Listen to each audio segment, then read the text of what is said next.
I had major doubt going into a fight. I would have to say it was when I fought Rampage Jackson. That guy, I had a lot of nightmares leading up to that fight of things not going my way. And for some reason, he intimidated me. He really did. He did. I don't know what it was. I think it has something to do with just, being a young black kid. Rampage is one of those guys you just like.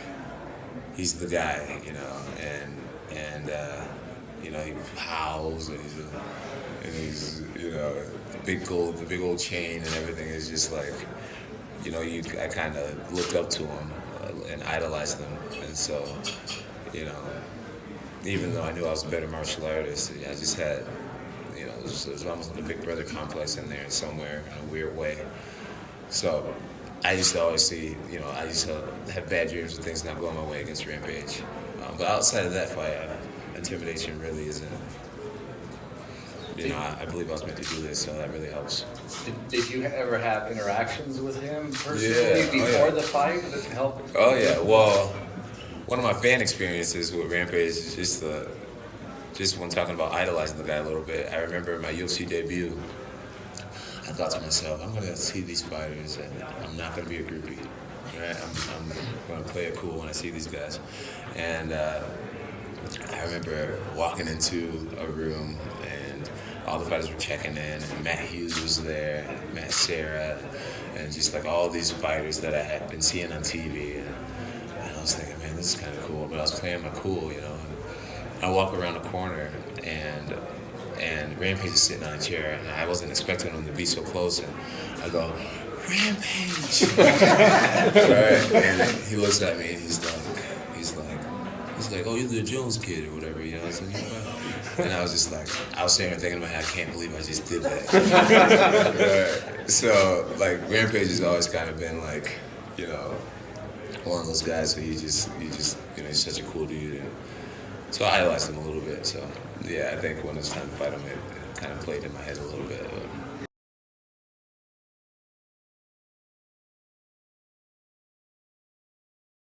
Drawing power in pro wrestling? I really don't give a shit. Okay. Now, when it comes to Mark, do you think that when he says he's going to knock your face off, that's relying too much on a punching chance and not accounting enough for the wrestling?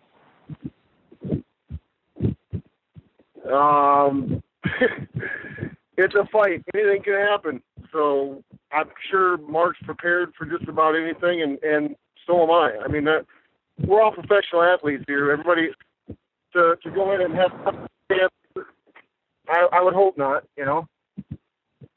Thank you very much.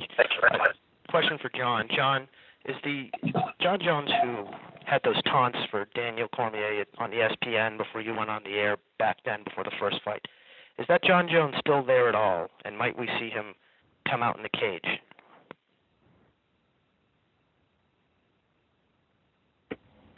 I'm definitely the same fighter. Definitely the same fighter. Like, I don't really think that the pre-fight hype or the storyline has much to do with the way I perform. I've had a lot of guys that I fought or don't like, and I go out there and I finish them. Then I have guys that I do like that I fight, and I go out there and I finish them guys. So I don't think the pre-fight hype has much to do with the way I perform. Okay. Do you have any different goals in terms of how this fight plays out in your mind versus the first one, or is it likely to look the same, do you think? My main goal is to make the fight look easier than it did the first time. Whether it's a finish, obviously a finish would be great, but I just want to make the fight look a lot easier than it did the first time. I believe that it will be. And Daniel, where's your head at as far as the John Jones you're expecting after all that's happened in the Oven St. Preux fight and being so close to the fight now? What's your assessment?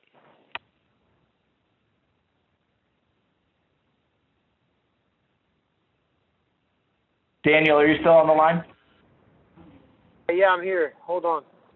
Can you guys hear me? Yes, sir. Yeah, can you hear me now? Yeah, I can repeat that, Daniel. Yeah. You didn't hear me. Okay, sorry. What, having seen John fight Oven St. Preux, all that's happened with John since the first fight you guys had and being so close to the fight now, what's your assessment of the opponent you expect to face, and if it contrasts at all to the first one you fought? He'll be tough. He'll always be tough. He's a good fighter. But, nothing's free. Nothing's free. So the John that showed up against Ovince St. Preux is the guy that's going to be in the octagon on July 9th. That is who he is today. Nothing's free, man. So all the other stuff, all the partying, all the other stuff, you have to pay for that. And now we are seeing him where it's time to pay the cost. He's paying for all the outlandish living and burning that candle at two ends.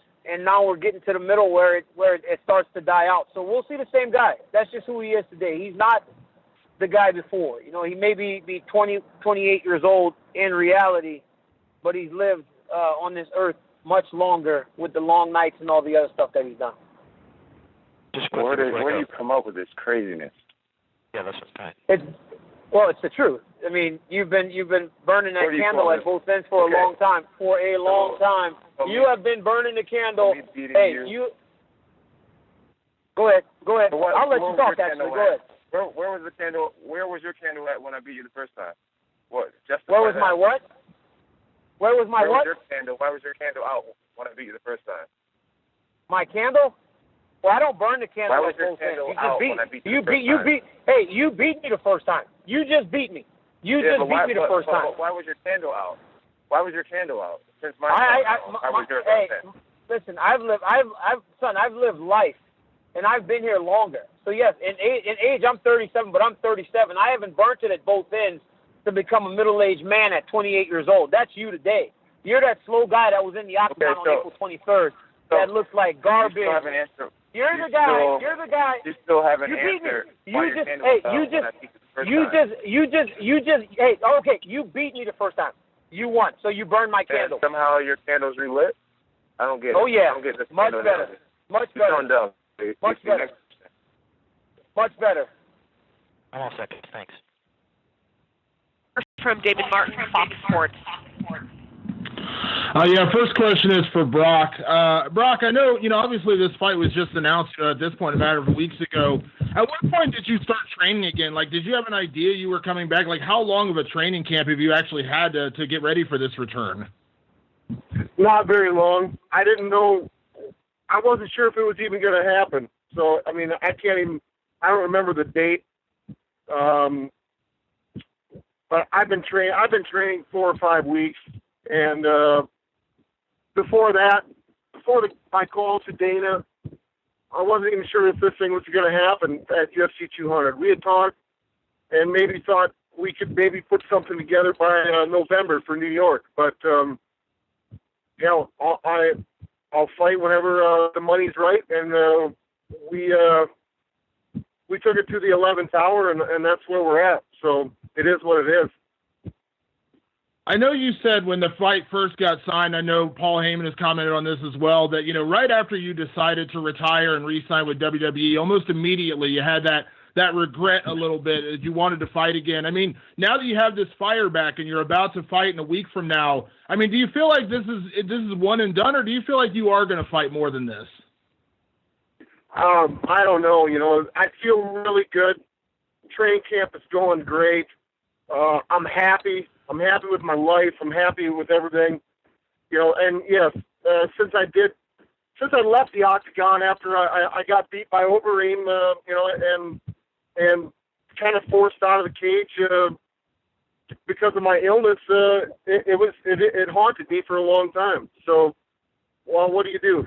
Here I am, and before it's too late, I want to get back in the cage and have some fun with it. This is all about having fun. I'm not looking past this fight. I'm just taking one day at a time, one training session at a time, and looking forward to July 9th. I'm grateful that Mark Hunt took the fight, and it was short notice for me and him. So we'll see what happens on the 9th. And obviously, Brock, I know you've dealt with, with questions about performance-enhancing drugs your entire career. That's nothing new. You've had to answer those questions. But I'm kind of curious, your reaction to some of the stuff that Mark has said, even if you've seen it, where he said that, he believes you've been juicing your whole life, and he had questions about USADA testing you. I mean, what is your reaction? Is that just kind of more of what you've always heard? I've been dealing with that my entire life. I'm a white boy, and I'm jacked. Deal with it. It's so flat. So what do you want me to say? I'm a white boy and I'm jacked. Deal with it.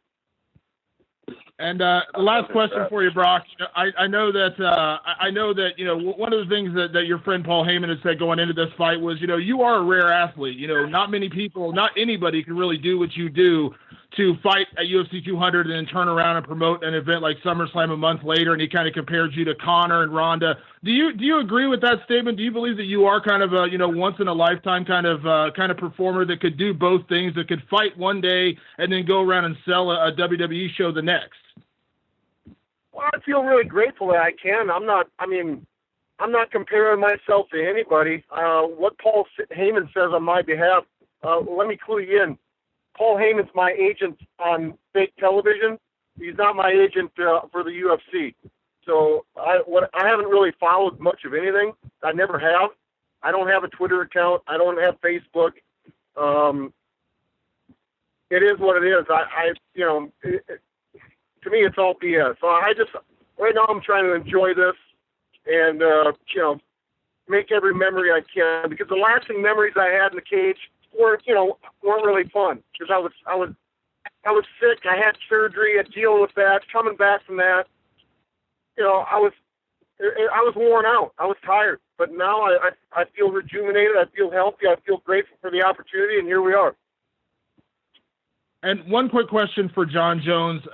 John, you've talked a lot about how you've cleaned up your life and you've gotten kind of back on the right path, after everything that happened in the last year and a half of your life. But obviously you were on top of the world as that guy. You were out, partying and doing kind of some of the crazy things you were doing and still being the best fighter in the world. How has that mentality shifted? Because, you see it in some athletes, they need that outside outlet. We saw with Tiger Woods, when he stopped being crazy, he wasn't the same golfer anymore. I mean, do you see any of that? Have you faced any of that reality of you are a different guy now, and how that may affect you inside the cage? Yeah, I'm definitely the same guy that I've always been.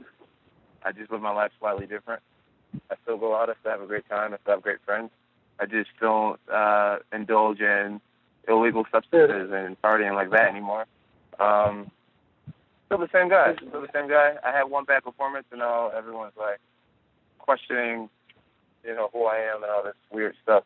I'm excited to go out there and just have a great fight. I realized that the open fight was my fight to finish someone. It's been a long time since I've gotten finished. I wasn't able to pull that off, but I'm still dominating everybody that I've ever competed against.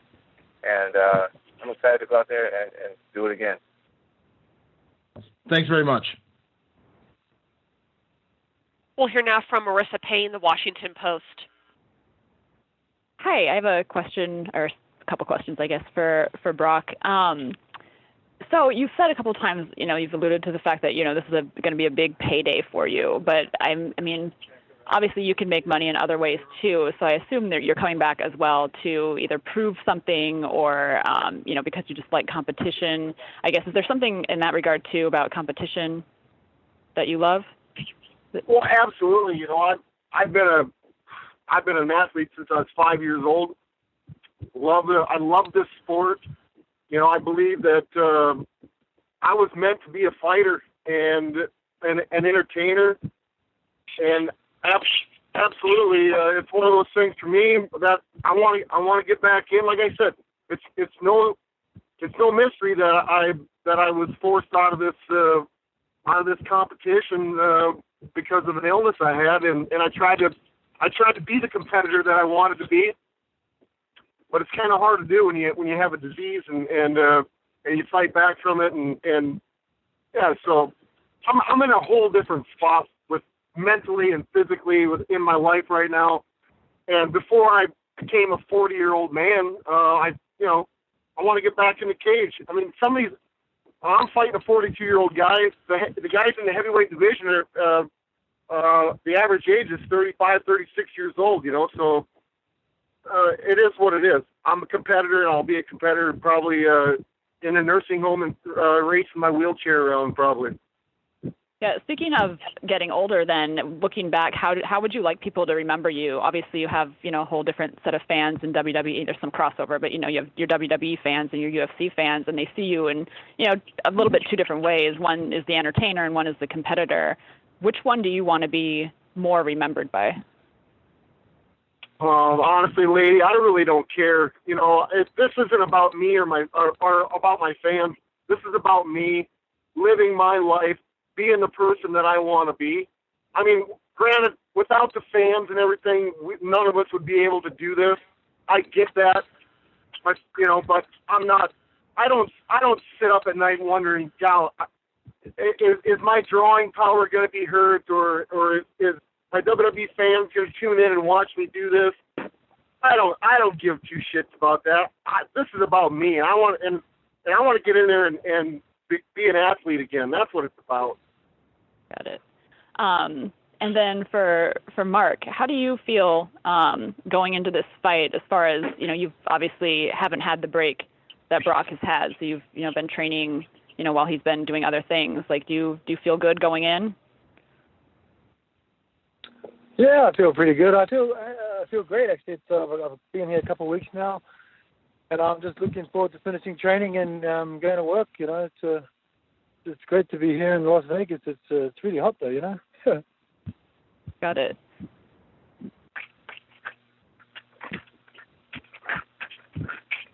We'll move next to Justin Barrasso with Sports Illustrated.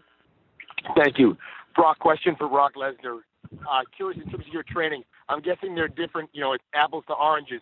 But any similarities? Obviously, I know the world of pro wrestling is far different than the world of mixed martial arts. But any similarities between your training methods or when you train in the octagon and the cage? Is it a totally different beast than when you train for pro wrestling? Absolutely. It's not even the same thing, man. It's I've really never left training MMA. Any chance I can to grapple or to do jiu-jitsu or to hit mitts or whatever, I never really, because I have a true passion for the sport. I love the sport. So, I mean, it's just, I did it just to pass time and to stay in shape. But no, to compare the two, to be in wrestling shape, pro wrestling shape versus fighter shape, not even on the same planet. And you've always embraced the challenge. It's so strange to think of Brock Lesnar as an underdog, but Mark Hunt's had 9 fights in your 5 years away from the cage.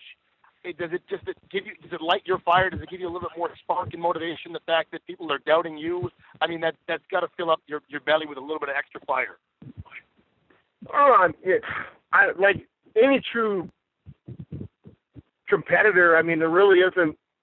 I haven't given much thought to it at all. I mean, the longer, I've tried to knock the rust off here in the last 5 weeks. I mean, I'm going to show up and be the best guy that I possibly can be on the 9th of July. So, and he's been putting food on the table for the last 5 years, getting in the octagon. So, I mean, and I've been doing it in a different way. It's just, I think we're in for a really good fight. I'm sure Mark is preparing himself the best that he can, and just as I am. And Brock, my last question. There's been reports that arm wrestling match that Vince McMahon, you beat him, that allowed you to come back. That was the agreement, if you beat him in arm wrestling. We've heard reports that he's claiming it took you a while to beat him. Any truth to that? Yeah. Oh, yeah. It actually took two arms to beat Vince McMahon. I actually had to beat him with 2 versus 1. Thank you. We'll hear next from Dave Diebert, Post Media News. Hi, you guys. Thanks for the time. Just a quick one for Brock. You've talked a lot about being in a good place, physically and mentally. I'm wondering about life for you on the farm, and specifically in Saskatchewan, where you've set up a second home. What is it about life there that appeals to you and that's treating you apparently pretty well? Well, that's my primary residence in Saskatchewan, and it's just I've set that up to raise my family. Kind of. I love Canada. I love the United States, but I love Canada in the aspects of what it has to offer for hunting and fishing, and I just happen to find a place that I really love, and my family loves, and that's what this is all about. I mean, in the end, you could ask any of the three guys that are on the line here. I'm sure we're all family men. We're no different. Everybody gets up and puts their pants on the same way. And if any man is a stand-up guy, they're a family man. And so that's who I am. That's who I am. At the end of the day, this is just a job, and this is what we do. This is how we put food on our family's table, and we enjoy it. It's kind of funny, but we enjoy hitting people, and we enjoy getting hit, and I feel very fortunate to be able to have this job. Again, going back to a lot of stuff that you've talked about, you growing up on the farm and the work ethic that it instilled in you, I gather it's quite important for you to pass that on to your family as well. Is that safe to say? Oh, 100%. I don't want to raise my kids in the city. I want them to know what a good day of honest day's work is. Get out and I want them to know what it's like to throw square bales all day. I want them to know what it's like to pick rocks all day, get the rocks out of the field. Yeah, my kids, there's no easy way out for my kids. They're going to have to earn their keep because too many kids nowadays, I think, life's just too easy. Life's at the palm of their hands with their phones. Everything's accessible. Not in my house. All right. Thank you for the time, Brock. Once again, that is star one for questions. We'll move next to Mark Raimondi, SB Nation. Hey guys, thanks for taking the time out today. First question for Daniel. How different do you feel going into this fight? There was so much controversy last time with when you got spotted at MGM. There was of course the ESPN behind the scenes thing that got aired. How different do you feel going into this fight now? I feel a lot different. There are a number of reasons why the first fight was very tough for me. Obviously, he did a great job in winning the fight, but there was a lot that went into the fight to begin with. All the drama outside of the octagon. I let that stuff consume me. It was driving me. I wanted to fight the guy. I would see the guy in the hotel. I would try to fight him. I would see the guy at the press conference. I would try to fight him. I would try to fight the guy every time I laid eyes on him. Now I've seen Jones on a number of occasions, and I've not made an attempt to try and go at him in that way because I know that in order to get the job done July 9th, I have to be in a good place. There was a lot of pressure in terms of trying to become the champion, here and new champion. Done that already. Hurt and still champion. That's already done. Now it's just a chance to go out there and fight a guy that beat me. I don't care about all the other stuff. I feel at ease. I feel at peace. I'm so confident, man. I feel good in my training. Everything has lined up perfectly for me to go out there and right the only wrong in my career. Thanks, Daniel. And for Mark, this fight kind of came together late in the game. It was only about 3-4 weeks ago when the UFC announced it. How did this come together for you? Did they call you? Did you offer to fight Brock when you knew he was coming back? How did that work? I was just cold about the fight, and I'm always down to take a fight on, especially someone as like Brock. He's such a big name in entertainment, and to be put on the biggest card of the year, probably history, I'd say, is great news for Mark Hunt, and being 42 and everything. So I appreciate the call up, and I'm looking forward to be dancing with Big Brock on July the 9th. So, yeah. Thanks, Mark. And just lastly for Brock, everyone's saying that Mark is going to be a very tough test for you. He's one of the best knockout artists in the division. How do you feel about Mark? What do you think of his game, and what do you think of his strengths and weaknesses?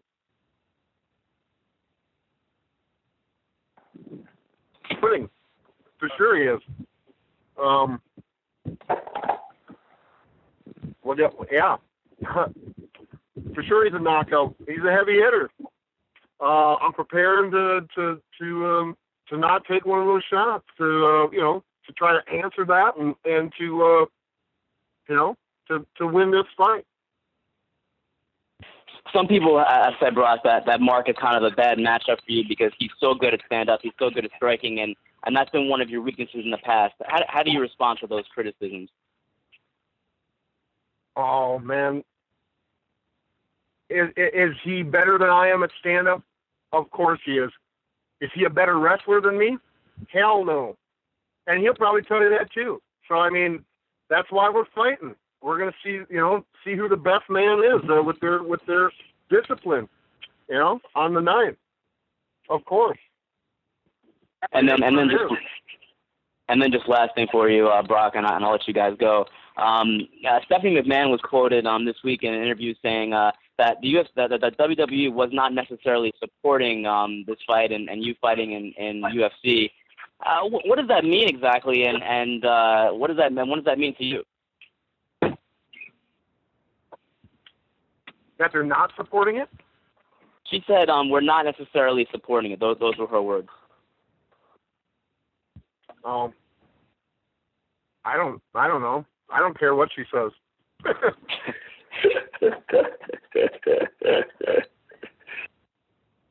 All right, guys. Thanks very much. We'll hear now from Jim Edwards, Mirror UK. Yeah, hi. My first question is for Daniel Cormier. Daniel, obviously UFC 200 is going to be the biggest UFC event ever. There's going to be a lot of new people tuning in next Saturday night. For people that haven't seen all the previous that's gone on between you and John Jones, could you briefly summarize what is it exactly that you don't like about John Jones? Why do you guys not see eye to eye? Man, a lot of the things that I did not like about John, honestly, was stuff that had nothing to do with what he did in the octagon. Inside of the octagon, I've always thought he was, as good as they come. All the personal stuff and the issues, not even in regards to me, a lot of it was just in regards just in life. I just always kind of was like, man, how, and why. But now it's like, man, Jim, I've finally gotten to the point where it's like, who the hell am I to try to make John pay for his crimes against society in the world? What do I care? He can be as much of a loose cannon or whatever you want to call him in his life. I don't care. And ever since I've been able to let go of that, it's allowed me to prepare better. It's allowed me to find a better state of mind for myself. It's allowed me to actually go into this fight without feeling as though I am carrying some sort of pressure to actually make this guy pay for the thing. I don't care, and all the stuff, honestly, that it was before, a lot of that stuff was to do with stuff just outside of the octagon. It's like I just could not understand how a person that had so much to lose was willing to toss it all away.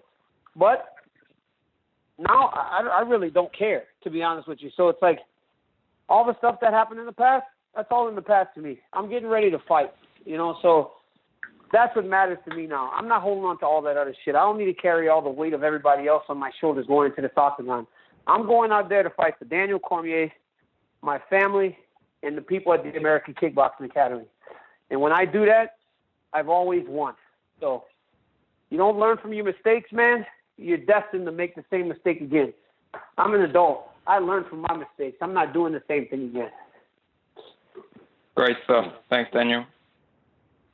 John, the reason why you lost the first time is because you were carrying the weight of the world because of my trouble that happened after our fight? No. Well, so we're ignoring. Are we ignoring everything you did before the fight too?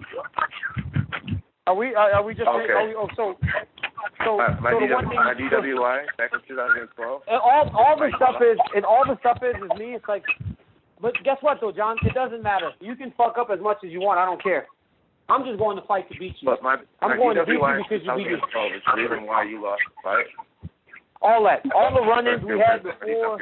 Everybody coming up to me telling, hey, everybody coming up to me telling me shit like, God, I can't wait for you to beat John Jones. Please beat John Jones. He said, all right, I got it. People walking up DC, you got to beat. Oh, that's part of where you lost. Anymore. Okay. No, you won the fight. I don't understand what you're doing. You're trying to make it seem like I'm searching for excuses. That's not an excuse.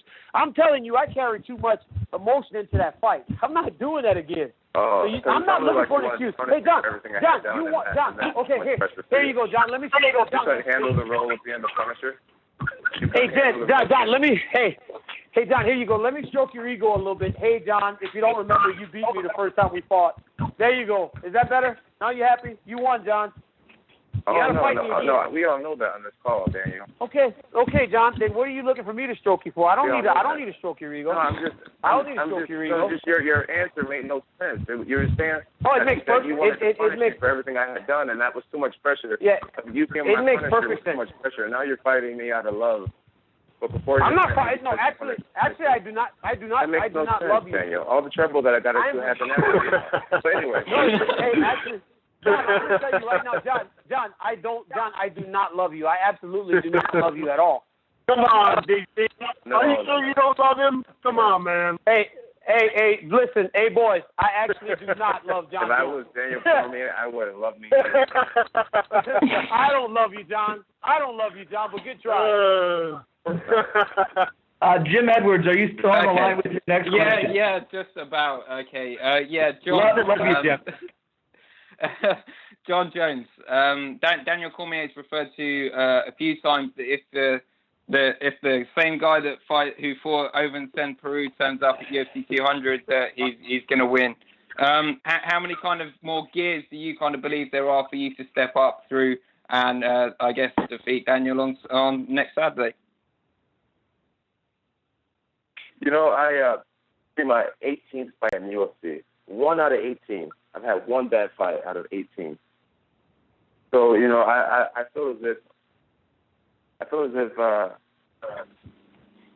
if my career is not a coincidence. It's not luck. You know, I'm consistent with my output. So against Daniel Cormier, I'll rise to that occasion, and I'll bring the proper things that I need to do to win that fight. Ovince Peru didn't put any pressure on me. You know, a lot of people are saying I didn't do much, but what did Ovince do? He did nothing. He didn't come at me at all. But we had a sparring match. You know, if Ovince would have brought the heat, if he would have been throwing haymakers, shooting in, throwing high kicks and low kicks and forcing me to fight, then I would have fought him at that pace. He never put me in the corner. He never forced me to fight. So I coached it. So I'm really excited to show that his levels. And you know, sometimes a bad fighter will make a good fighter not look good. I think that's what happened. I think I fought down to his level. I had a sparring match out there with him, and now the world is questioning my game. I'm glad that DC's questioning my game. I'm glad that he thinks I'm a lesser version of myself. That actually works in my favor.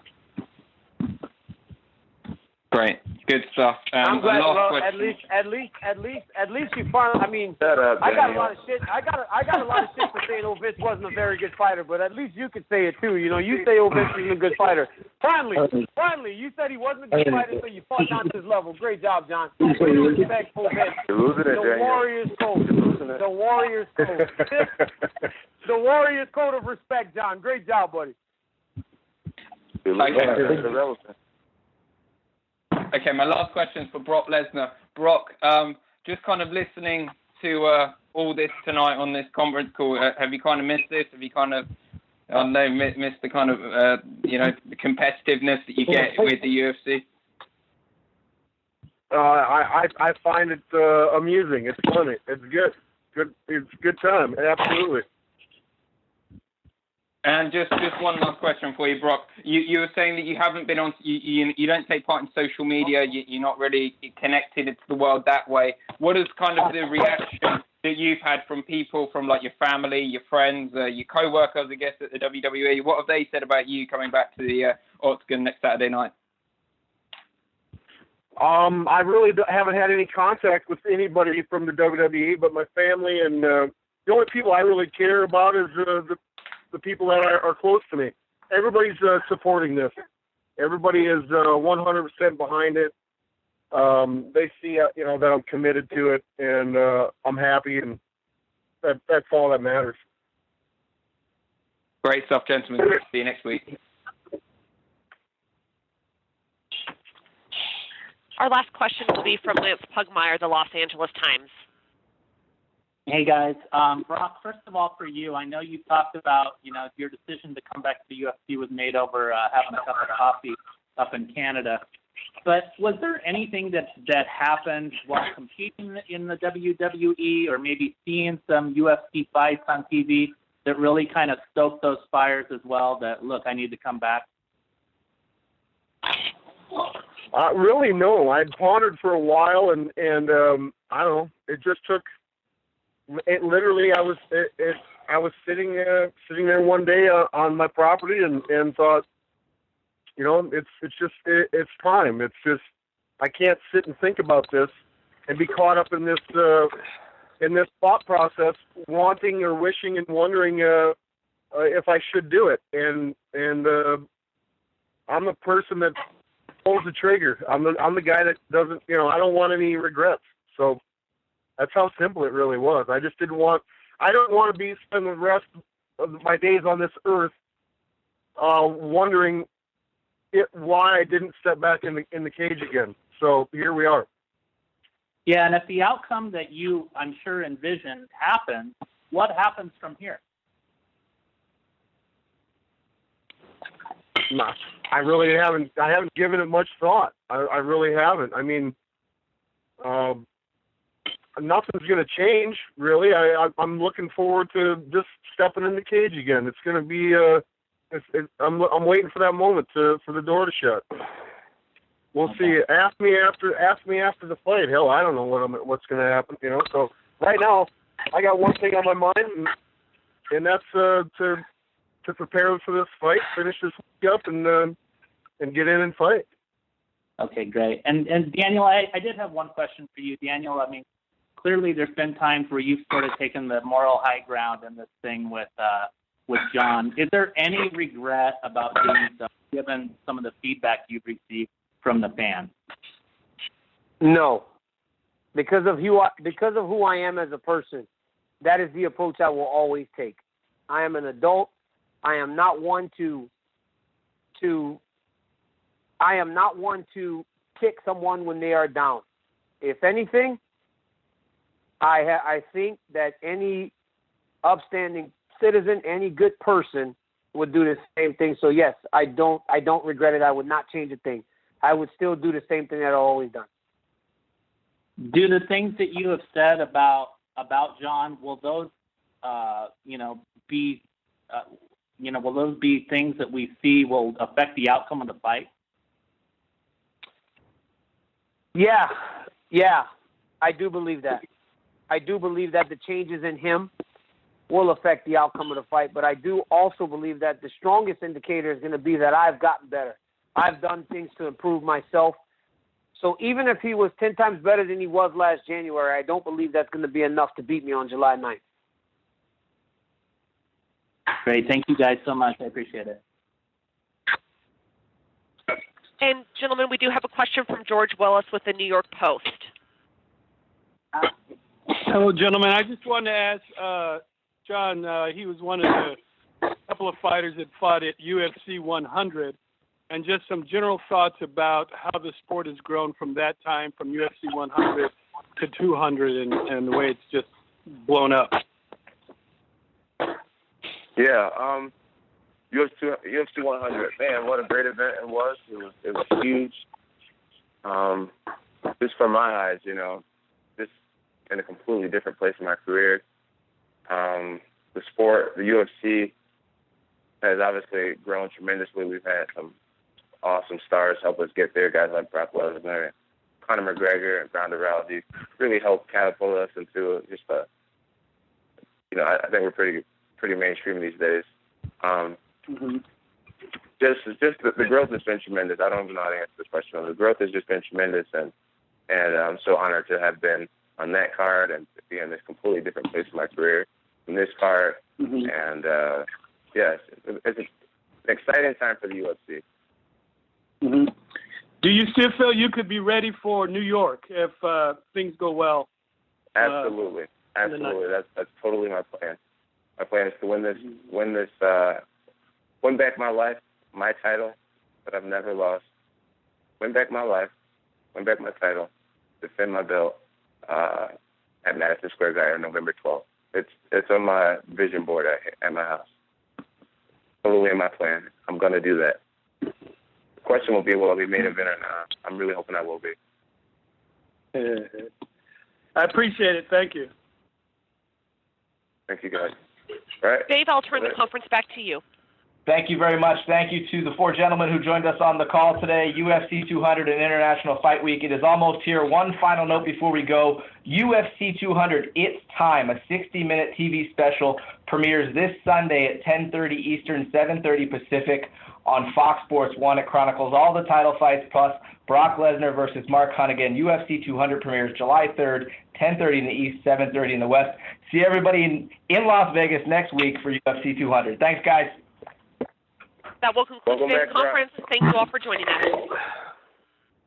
I had major doubt going into a fight. I would have to say it was when I fought Rampage Jackson. That guy, I had a lot of nightmares leading up to that fight of things not going my way. And for some reason, he intimidated me. He really did.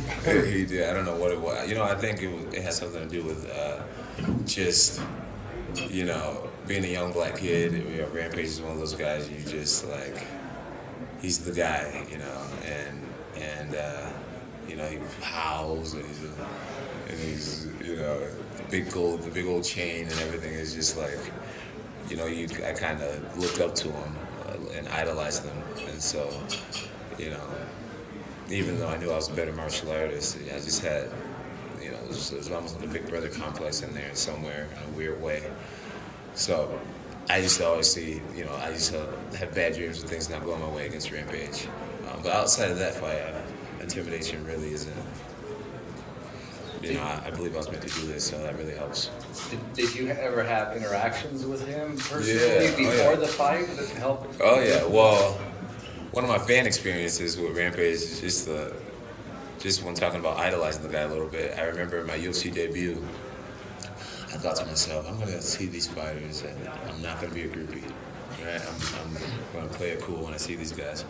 And I remember walking into a room, and all the fighters were checking in, and Matt Hughes was there, Matt Serra, and just all these fighters that I had been seeing on TV. And I was thinking, man, this is kind of cool. But I was playing my cool, And I walk around the corner, and Rampage is sitting on a chair, and I wasn't expecting him to be so close, and I go, Rampage! Right? And he looks at me, and he's like, oh, you're the Jones kid, or whatever, I was like, and I was just I was sitting there thinking in my head, I can't believe I just did that. Right? So, Rampage has always kind of been one of those guys who he's he's such a cool dude. And so I idolized him a little bit. So, yeah, I think when it's time to fight him, it kind of played in my head a little bit.